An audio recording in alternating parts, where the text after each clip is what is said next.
जय हिंद। देखिए class 10th का एक्सरसाइज 2.1 है। चैप्टर का नाम है बहुपद। बहुपद क्या होता है, सबसे पहले आपको इसका इंट्रोडक्शन ज़रूरी है, क्योंकि क्वेश्चन सॉल्व करने के पहले जब तक आपको इंट्रोडक्शन नहीं पता होगा, आपको उसके बारे में पता नहीं होगा, तब तक आप क्वेश्चन को सॉल्व नहीं कर पाएंगे। तो सबसे पहले हम ये समझते हैं कि बहुपद होता क्या है। इसकी डेफिनेशन दी गई है। डेफिनेशन है इसकी कि प्रारंभिक बीजगणित में धन और ऋण चिन्हों से संबंधित कई पदों के व्यंजक को बहुपद कहते हैं। तो ये इसकी डेफिनेशन है, ये समझ में अभी आएगी, पहले आप इसके आगे समझिए। देखिए इसमें ये कुछ पॉइंट्स हैं जो आपको जानना जरूरी है, ये इंपॉर्टेंट पॉइंट्स हैं। इसमें होती हैं चर राशियाँ, अचर राशियाँ, व्यंजक और बहुपद। इन सभी को मिलने के बाद में तब आपका बहुपद बनता है, यानी इन तीनों के मिलने से आपका ये बनता है बहुपद। चर राशियाँ, अचर राशियाँ, व्यंजक, ये तीनों जब मिलते हैं तब बहुपद बनता है। अब चर राशियाँ क्या हैं? चर राशियाँ वे होती हैं जिन राशियों का मान बदलता रहता है। वह राशियाँ जिनका मान बदलता रहता है उसको हम चर राशियाँ कहते हैं। जैसे आपने लिखा देखा होगा x, y, z, a, b, इस तरह के जो ये लेटर्स होते हैं ये आपको बीजगणित में देखने को मिलते हैं।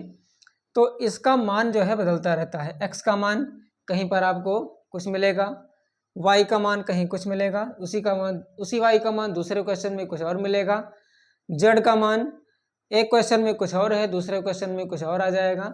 यानी इसका मान हमेशा बदलता रहता है, इसलिए इसको कहते हैं चर राशियां। चर माने जो चलायमान हो, जो चलता रहता है, यानी एक स्थान पर स्थिर नहीं है, उसको हम कहते हैं चर राशियां। अब इसके बाद आता है अचर राशियां। अचर राशियां क्या होती हैं? अचर राशियां वह हैं जिसका मान ना बदलता हो। कुछ ऐसे भी मान होते हैं, कुछ ऐसी भी राशियां होती हैं जिनका मान बदलता नहीं है। जैसे जो आपकी काउंटिंग नंबर्स हैं, जैसे आप 0 ले लीजिए, 1, 2, 3, 4, 5, यानी ये सभी जो नंबर्स हैं ये अचर होते हैं, इसका मान नहीं बदलता है। जैसे आपने किसी से कहा कि हमें 5 रुपये दे दीजिए, तो उसको पता है कि 5 की वैल्यू क्या है। वो ना तो आपको 10 देगा, ना 4 देगा, ना 6 देगा, उसको पता है कि 5 रुपये देना है। तो आप किसी से भी अगर 5 रुपये कहेंगे तो उतना ही वो आपको देगा, उसका मान बदलेगा नहीं, उसकी ये फिक्स वैल्यू है। इसलिए ये जो नंबर्स होते हैं इनको हम अचर राशियां कहते हैं। उसके बाद आता है व्यंजक। अब व्यंजक क्या है? व्यंजक वो होता है जो चर और अचर दोनों के गुणा करने से जो पद बनता है उसे हम व्यंजक कहते हैं। जैसे एक चर ले लिया हमने x, और x को हमने किसी अचर राशि से गुणा कर दिया, मान लिया 4 से, तो ये 4x हो गया।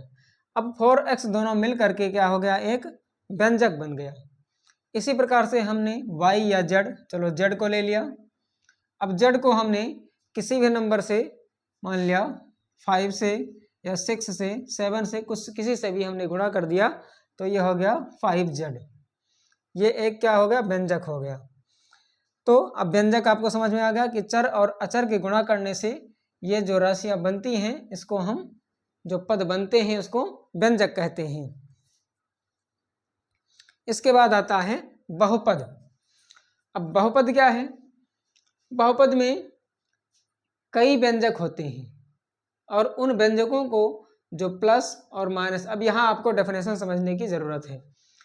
प्रारंभिक बीजगणित में धन और ऋण चिन्हों से संबंधित कई पदों के व्यंजक को बहुपद कहते हैं।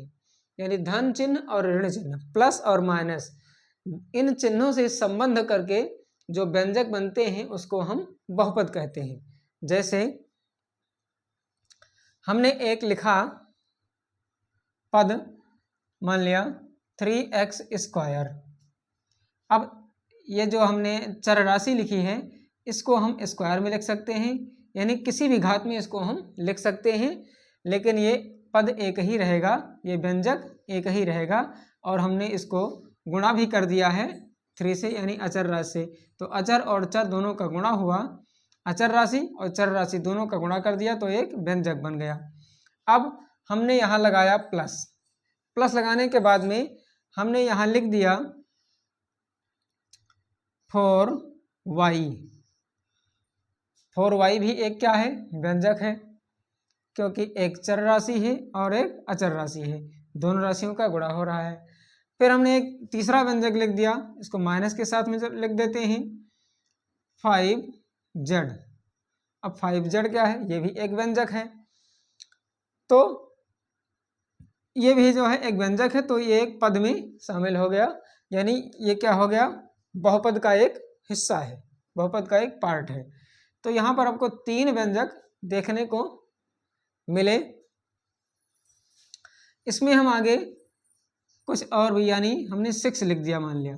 यहाँ पर आपको केवल चर राशि ही दिखाई दे रही है, लेकिन अगर देखा जाए यहाँ पर आपको अचर राशि ही दिखाई दे रही है, लेकिन इसके साथ में चर राशि जुड़ी हुई है। मान लिया अगर हमने यहाँ x लिख दिया, अब इस x को अगर हम पावर 0 कर दें तो x की वैल्यू क्या हो जाएगी, 1 हो जाएगी।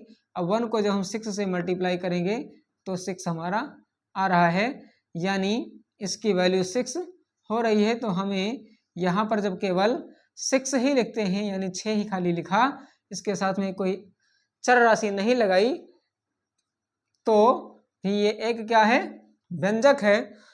तो इस प्रकार से 1 2 3 4 व्यंजकों से मिलकर के बना हुआ ये क्या है, बहुपद है।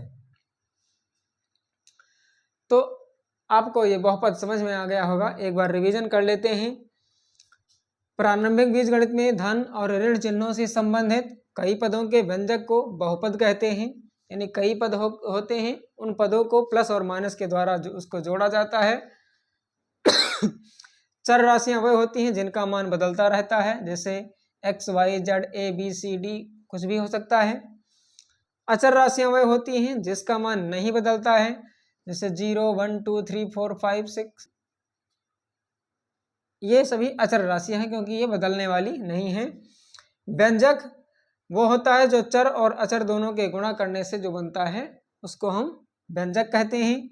यानी ये चर राशि है और ये अचर राशि है, दोनों का गुणा किया गया तो एक व्यंजक बन गया। ये चर राशि और ये अचर राशि दोनों को मिलने से एक व्यंजक बन गया। अब हम जब बहुपद में जब देखते हैं तो यहाँ पर 1 2 3 4 पदों को मिल करके, 4 व्यंजकों से मिल करके एक बहुपद का निर्माण होता है, एक बहुपद बनता है। तो अब इसके आगे हम अगले वीडियो में पढ़ेंगे इसके बहुपद के प्रकार, यानी कितने प्रकार के बहुपद होते हैं, ये आपको अगले वीडियो में बताया जाएगा। वीडियो ज़्यादा लंबा ना हो इसलिए आपको छोटे छोटे पार्ट्स में इसको बताया जा रहा है, पढ़ाया जा रहा है। आप फिर अगले वीडियो में मिलिए, तब तक के लिए जय हिंद।